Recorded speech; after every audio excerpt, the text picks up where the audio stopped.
One, this is Dairycomp305. Almost all of dairies use this software. So I start the tutorials of this software. So subscribe my channel and like my videos. I also make some videos tutorials of dairy software. If you need any help about these software, send me email or comment. Thank you. What is Dairycomp? Dairycomp, the world's largest trusted herd management software system. Before learning this software, we should know about its language. Next, I start to set up the program. Click on Setup button. This is activity log area. You change bred cow sire info and other changes do you want. Next is display area. This is display area. You change the display of your reports and also you change the home background image.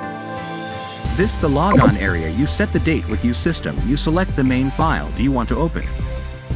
This is printer area. You change your printer setting.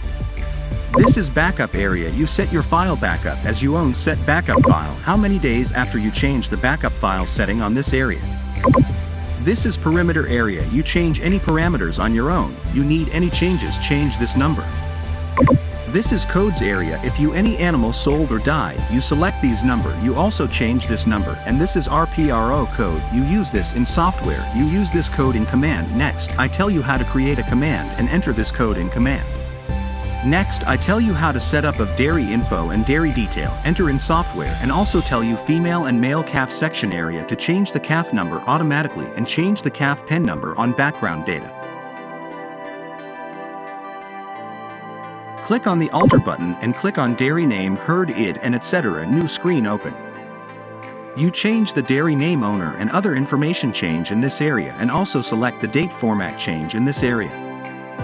This is calf unit area. You enter the last calf ID on there and next you fresh the cow it was automatically change the calf number and you see also there is a calf pen. Then you enter the fresh cow in this software. Calf can move automatically and these pen are you mentioned there.